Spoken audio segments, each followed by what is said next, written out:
पठावनी ससुर मोर आए, पहिली पठावनी ससुर मोर आए।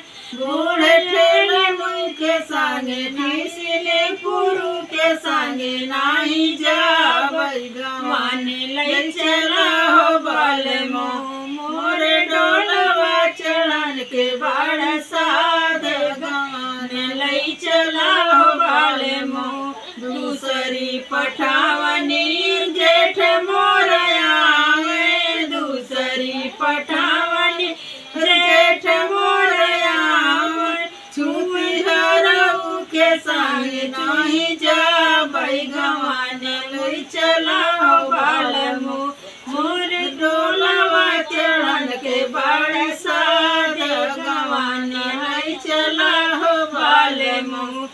तीसरी पठावनी देवर मोर आए, तीसरी पठावनी देवर मोर आए।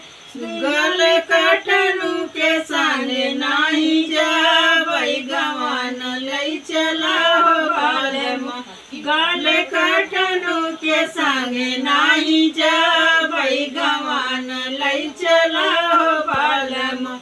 मोर डोलवा चढ़न के बाड़ी साध गवान लई चला हो बालमो।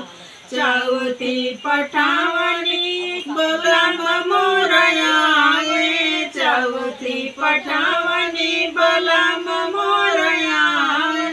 धोती ढीलनु के संगे मंगलहु के संगे चली जाबई गवान लई चला हो बालमो।